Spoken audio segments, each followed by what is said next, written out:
Barakatah Yahweh, Barakatah Yahusha, Barakatah Yahweh, Barakatah Yahusha, Bahashem, Rakakodash.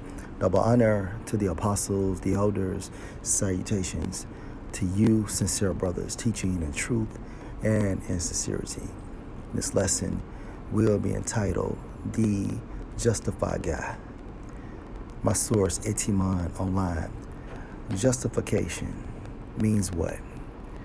Act justly toward make just, meaning action of justifying, showing something to be just or right. For example, if you do wrong and you justify your actions or your deeds by saying but,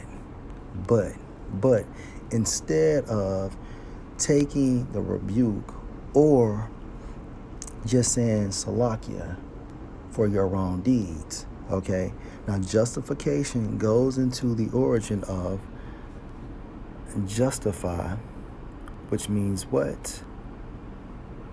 To be just or right, righteous, make just.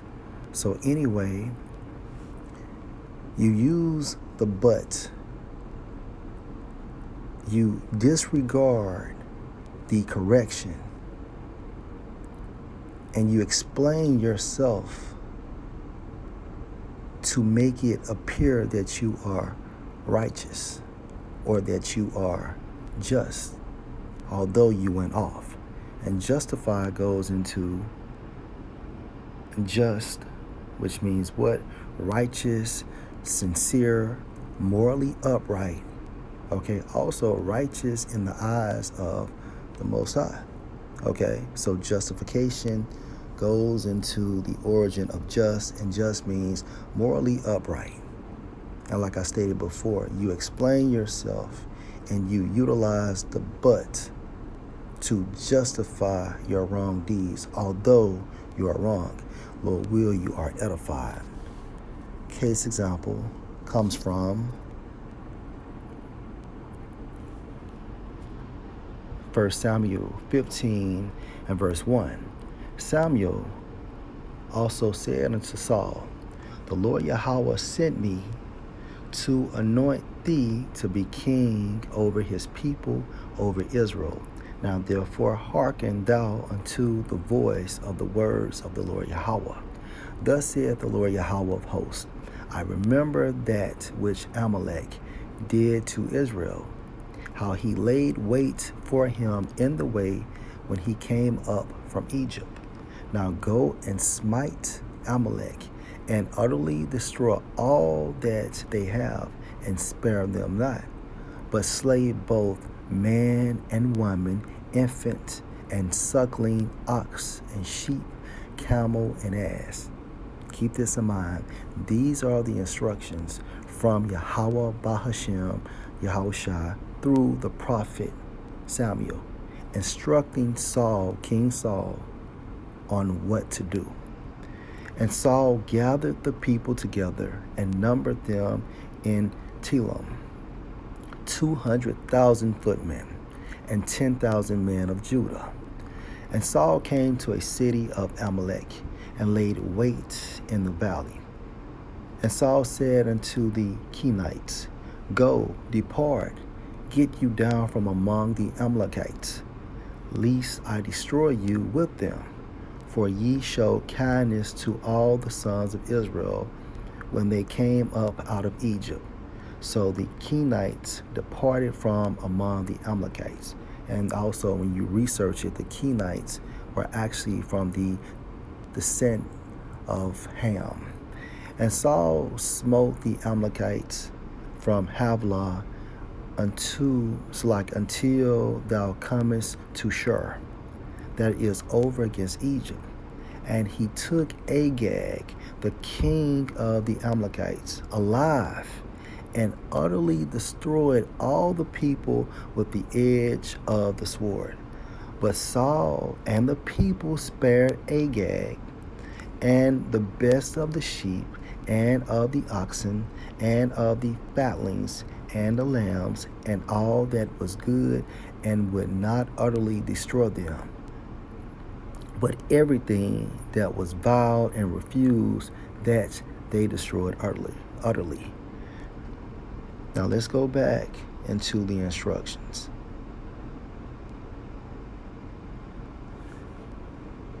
First Samuel 15:2, thus saith the Lord Yahweh of hosts, I remember that which Amalek did to Israel, how he laid wait for him in the way when he came up from Egypt.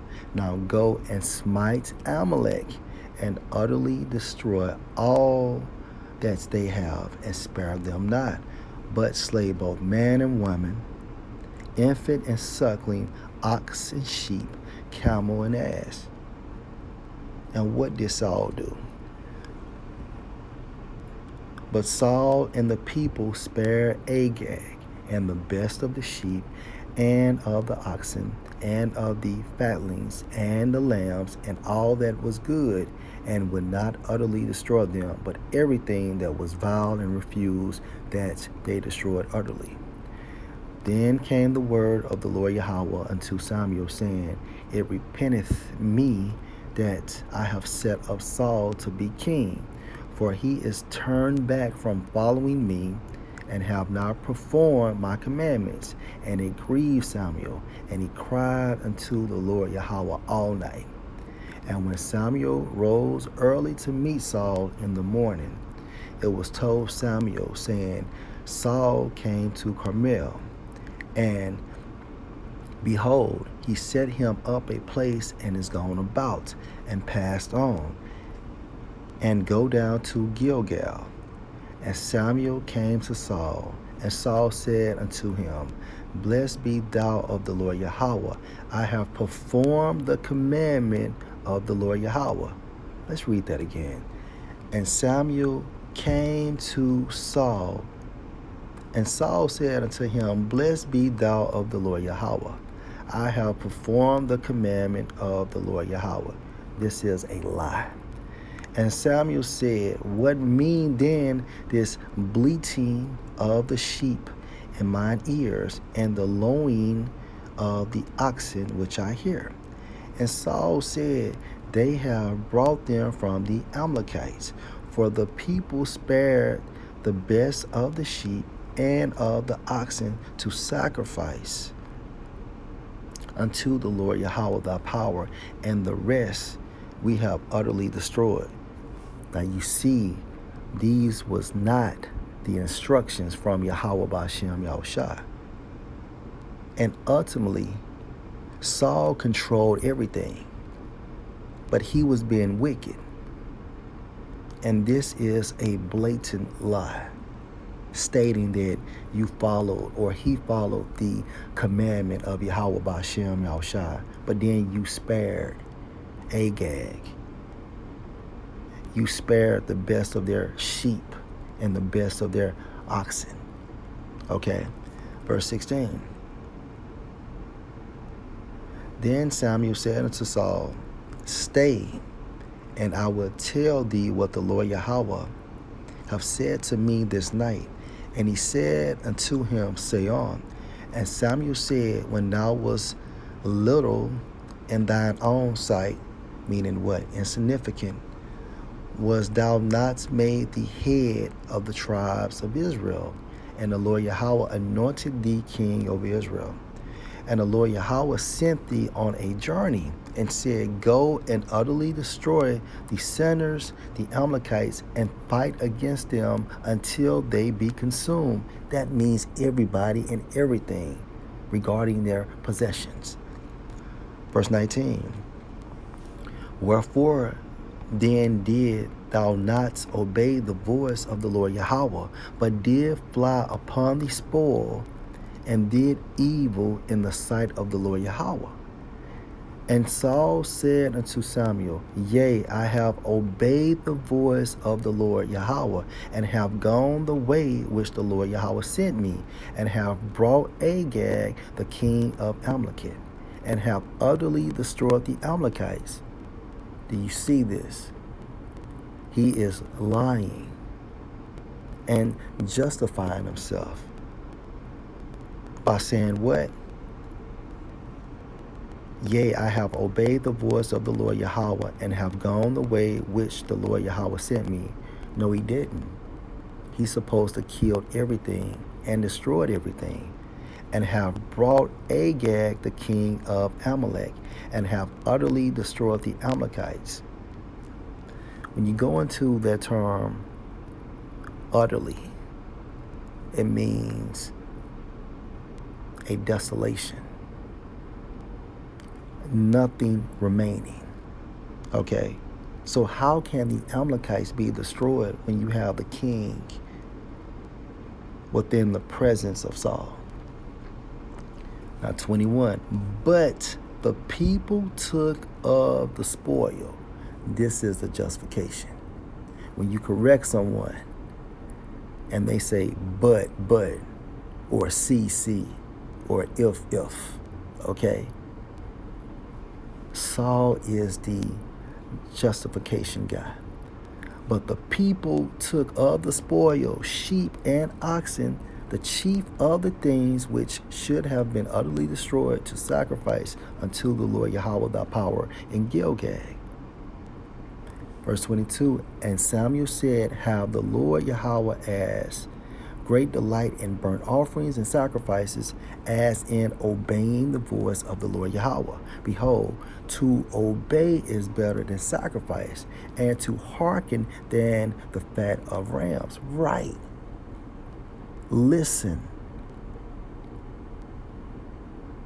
Follow the instructions of Yahweh B'Shem Yahushua. Fuck a sacrifice. He gave you specific instructions. For rebellion is as the sin of witchcraft, and stubbornness is as iniquity and idolatry. Because thou hast rejected the word of the Lord Yahweh, he hath also rejected thee from being king. Okay?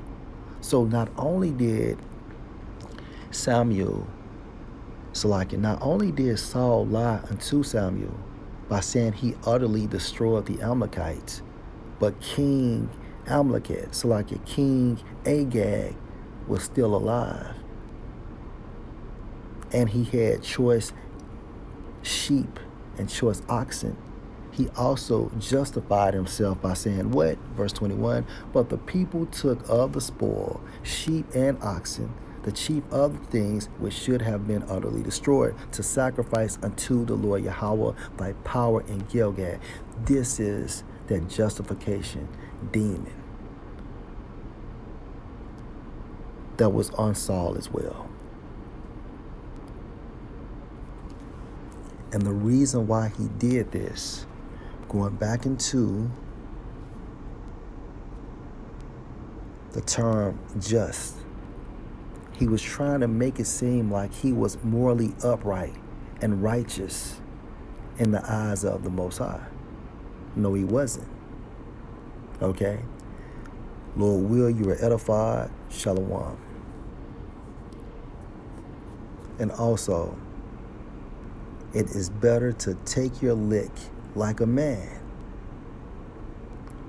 In Saul's case, he did not follow the instructions of Yahweh B'Shem Yahushua. And therefore, as the consequence, he was rejected of being king of Israel. Hey, shalom.